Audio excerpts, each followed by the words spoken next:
Amigos de BPI, continuamos desde la Asamblea Nacional, desde el edificio administrativo. El día de hoy la Comisión de Política Interior recibe a familiares de presos políticos excarcelados. Vamos a escuchar a la diputada Adriana Pichardo. De la Asamblea Nacional, de la lista definitiva al día de hoy de los presos políticos en Venezuela, presentado por la Coalición por los Derechos Humanos y la Democracia, presos políticos en Venezuela, cuyos números son muy alarmantes.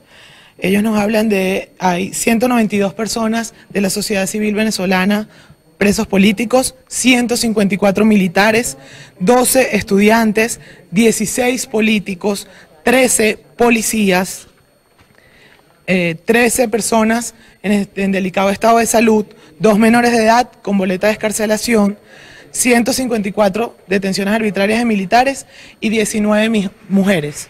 Este informe, el mismo día de hoy, será remitido por parte de esta comisión a la ONU, a la Comisión de Derechos Humanos, al Alto Comisionado de la ONU, quien ha llevado a cabo un expediente de la mano de esta comisión de todo el tema de la violación de derechos humanos, igualmente para temas de los organismos internacionales y para seguir documentando el expediente que estamos llevando desde la Asamblea Nacional, particularmente desde esta Comisión de Política Interior.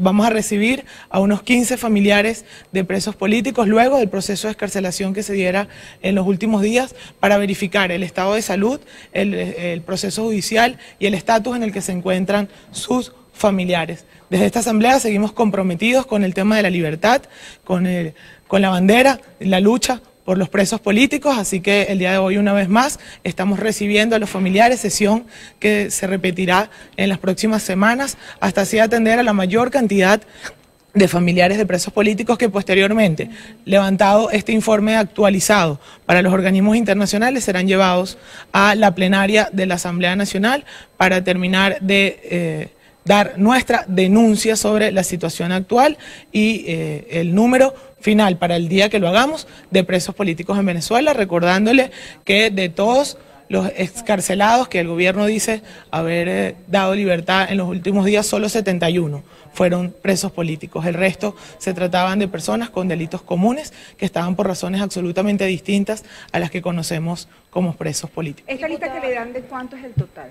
Sí, el total es de 387 presos políticos al día de hoy. ¿Cómo se levantó esta lista, incluyendo las personas que están en lo que ustedes califican como delicado estado de salud? ¿Y ese delicado estado de salud en qué consiste? ¿Qué patologías presentan estas personas? Mira, esta lista es el resultado de una coalición donde definitivamente están más de 8 ONG en materia de derechos humanos y abogados defensores de libre ejercicio, como el doctor Carlos Daniel Moreno, pero también allí está el doctor Alonso Medina Roa, está Teresli Malavé, está Naremi Silva, está Jacqueline Sandoval, esposa y abogada familiar de uno de los hermanos Guevara, quienes tienen más de 10 años en esta lucha. Igualmente, ellos han levantado, digamos, junto a los familiares, y por eso nosotros hoy quisimos traerlo y hacer este acto conjunto, donde fuesen los propios familiares de los presos políticos quienes certificaran, junto a los diputados, esta lista que estábamos recibiendo el día de hoy. Cuando hablamos de los temas de salud, mira, hemos recibido varias denuncias, sobre todo militares con cáncer, que están muy precaria atención. Uno de ellos incluso empezó el día de ayer en el hospital militar su tratamiento de quimioterapia. Están sufriendo temas de la atención y del corazón en la mayoría de los casos. Y bueno, en las que se encuentran en cárceles comunes hemos recibido muchísimas denuncias de que se encuentran con lepra por el tema sanitario en las condiciones en las que se encuentran, aparte pues de un alto grado de desnutrición, y esto en líneas generales, no solo para los presos políticos, sino para los presos comunes que se encuentran en las cárceles de Venezuela. Como siempre lo he dicho, si en Venezuela estamos viviendo una crisis enorme en la calle, imagínense cómo está padeciendo esa misma crisis a nivel de alimentos y a nivel de medicamentos los presos dentro de los retenes en Venezuela. Diputada, casos de lepra, ¿dónde? Particularmente la 26 de julio, donde más hemos recibido denuncias con ese tema, y en la cárcel de Tocuyito. En cuanto a estas listas, ¿cuál es el índice de error en cuanto a que haya familiares que no hayan denunciado la detención de posibles personas? Porque esto es algo que se ha visto desde 2014. Mira, el índice precisamente lo hemos minimizado con los familiares de los presos que están aquí.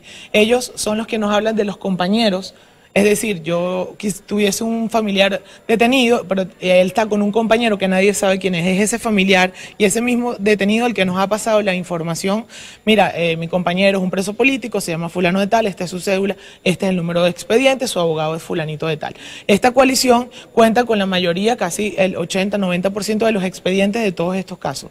Esto es lo que nos da seguridad de que estamos hablando de presos políticos y por lo tanto no creo que sea no más del 5% de margen de error que pueda tener esta lista, porque estamos apoyados de los mismos presos políticos, de los familiares y de una diversidad de ONG y abogados en materia penal y de derechos humanos. Diosdado Cabello anunció que vienen nuevas excarcelaciones. ¿Ustedes jerarquizarían de estos 387 por algunos en particular, diputada? Mira, sin duda, nosotros hemos levantado la voz 1 y 1000 veces por los policías metropolitanos que ya tienen 15 años tras las rejas, 2 de ellos incluso ya cumplieron esa condena infame que les hubiesen dado hace 15 años, ya las cumplieron y todavía se mantienen presos en Ramo Verde. Sin duda todos los que tienen boleta de excarcelación, los 2 comisionados de Polichacao que se encuentran en el helicoide, los 2 menores de edad y estas 13 personas que se encuentran en un estado de salud crítico.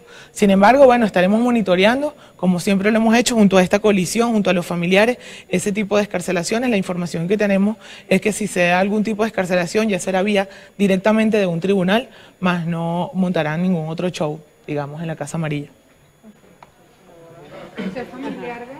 No, él es el abogado de la comisión. Sí. Identifíquese primero y nos comenta cuál es el criterio que tienen ustedes para definir cuándo una persona es considerada como preso político, no para tener esa cifra, porque hay otras organizaciones que tienen otras cifras. Sí, muy buenos días, mi nombre es Carlos Daniel Moreno, soy integrante de la Coalición por los Derechos Humanos y la Democracia. Bueno, miren, efectivamente, como estaba señalando la diputada Adriana Pichardo, nosotros hemos alcanzado a registrar 387 personas presas por motivos políticos, entre militares y civiles. ¿Cuáles son los criterios que nosotros empleamos? Bueno, el primer criterio es el criterio universalmente aceptado, que es el preso de conciencia, pues, el que está preso con ocasión de su posición política frente al estado actual de cosas. Pero también nosotros tenemos registrado aquí los delitos políticos clásicos, que también recoge la doctrina internacional y que otras organizaciones de derechos humanos no reflejan, por decir alguna. Por ejemplo, en el caso de Amnistía Internacional, que tiene 40 años de existencia, ellos, donde haya violencia, ellos no certifican o no catalogan al detenido como preso político o preso de conciencia. En nuestro caso sí. Nosotros tenemos aquí registrados militares a los que han presuntamente relacionado con alzamiento. Están aquí. Tenemos a todo el grupo del caso de Óscar Pérez, que van desde los detenidos de la productora que realizó la película hasta aquellos que presuntamente pudieron haber estado relacionados en alguna conspiración. Y en tercer lugar tenemos a lo que nosotros denominamos como coalición reos de Estado, que pueden ser los directivos de Banesco, puede ser un periodista en el ejercicio de su profesión, puede ser algún comerciante, empresario o un ciudadano común que por simple y llanamente una decisión gubernativa lo hicieron preso. Esos son básicamente los 3 criterios que nosotros aplicamos y por supuesto cuando aplicamos el segundo, nuestro registro es mayor que el de cualquier otra organización. Allí radicaría la diferencia de cifras entre, por ejemplo, la organización no gubernamental Foro Penal y distintas organizaciones como la que usted representa. Sí, sin lugar a duda debe ser eso, porque ellos aquí no hay un criterio, insisto, el criterio universalmente aceptado es el de preso de conciencia, y entonces usted tiene como modelo para identificar a un preso de conciencia a Henry David Thoreau, a Nelson Mandela, a Gandhi, a Luther King, o sea, eso está como que muy claro. Pero Venezuela es un caso atípico. De hecho, tanto es así que lo que la doctrina en derecho penal recoge como delitos políticos no se puede aplicar a Venezuela. Porque aquí en Venezuela se imputa por el delito de terrorismo a personas que jamás en su vida han cometido un acto terrorista. Aquí en Venezuela se imputa por sustracción de efectos pertenecientes a las Fuerzas Armadas a personas que en su vida han tenido bajo su control o disposición artefactos explosivos, armas. Podemos resaltar, por ejemplo, el caso del diputado Yerbel Caro, ya que nos encontramos aquí al Parlamento, que le fue sembrado un fusil. Entonces, porque le haya sido imputado el delito de naturaleza militar de sustracción de armas explosivas, nosotros no vamos a considerarlo preso político. Por supuesto que ahí es donde radica fundamentalmente la diferencia. Pero además, da la casualidad que nosotros podemos afirmar que la coalición lleva el 80% de los privados de libertad militares activos. Y nosotros tenemos la totalidad de esos expedientes. O sea, la gran diferencia quizás entre nosotros y otras organizaciones de derechos fundamentales es que nuestra defensa de derechos humanos es en estrado judicial. Y por hacerla en estrado judicial, por estar como defensor técnico directo del detenido, yo tengo acceso al expediente que no lo tiene ningún otro, y eso es lo que nos permite a nosotros, previo análisis del mismo, calificarlo como preso político o no preso político. Que de paso nuestro informe refleja que políticos de oficio solamente hay 16, entre privados en cárceles y los que tienen arresto domiciliario o casa por cárcel. De ese universo de 387. Lo que quiere decir que más del 80% son personas, bien sea de la institución armada o de la sociedad civil, estudiantes y adolescentes que están presos por persecución política, aun cuando no sean políticos de oficio. Doctor, de estas 387 personas privadas de libertad por motivos políticos, ¿cuántos militares hay? 154. 154 militares privados de libertad en jurisdicción militar, además, por todo tipo de delito. Ahí tenemos traición a la patria, conspiración, rebelión militar, espionaje, sustracción de efectos pertenecientes a la Fuerza Armada. O sea, ahí están todos los distintos presuntos alzamientos que el gobierno ha venido anunciando que han sido desactivados. Nosotros los tenemos registrados. ¿Y por qué los tenemos registrados? Bueno, porque nos atenemos a la doctrina patria internacional que califica estos delitos como delitos políticos. En relación al caso de Óscar Pérez, porque hoy además se celebra un año del alzamiento de este exfuncionario, ¿cuántos militares habría detenidos al día de hoy por este caso? No los tenemos inventariados o en el informe que presentamos ante la Comisión de Política Interior, no los tenemos inventariados por caso, pero sin embargo, nuestra lista, que podemos ponerla a disposición de los medios de comunicación, pues nosotros no tenemos ningún problema en hacer pública esta lista, sí discrimina tribunal, fecha de detención, delitos imputados y una casilla que hemos abierto para observaciones donde indicamos en qué etapa procesal se encuentra cada caso, y ahí es perfectamente identificable. Es más, además de expresar mi reconocimiento por el Día del Periodista a todos los periodistas, nosotros desde la coalición en los próximos días convocaremos a los medios de comunicación para una jornada con los medios a los efectos de trabajar única y exclusivamente la lista, por caso, por delito, por todo, de manera, porque es que esto ha sido, o sea, yo no sé si esto ocurrió en la Cuarta o en la Tercera República o en tiempos anteriores, pero esto ha sido algo totalmente atípico. Yo creo que este es el país que más presos políticos tiene, que más militares detenidos tiene. Este es el único país donde hay todavía adolescentes presos. Este es el único país donde el ejercicio de la profesión periodística, el ejercicio de la libertad de expresión y de la libertad de prensa, que son derechos humanos fundamentales y atributos de toda democracia, son perseguidos. Doctor, en cuanto al informe, usted dice que también hacen una discriminación de la etapa procesal. ¿Hay algún tipo de patrón en la etapa procesal de los 387 personas que están privadas de libertad? Sí, procesalmente esto es un desastre.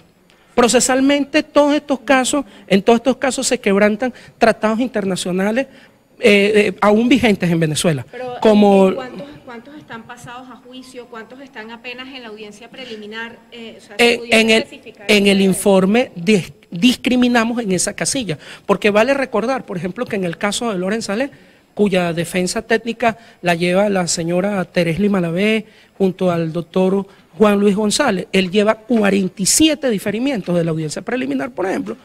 Aquí tenemos personas, más del 70% de los reflejados en este informe tienen 2 años privados de libertad, más de 2 años privados de libertad preventivamente, lo cual supera lo establecido en el Código Orgánico Procesal Penal. Eso sin nombrar el caso de los policías metropolitanos, que lo hacemos presente en todos los foros donde asistimos. Hay algunos que ya tienen pena cumplida y no hay manera de que sean excarcelados. Hay algunos que pueden optar a beneficios cautelares. Miren, es más, yo les voy a decir algo.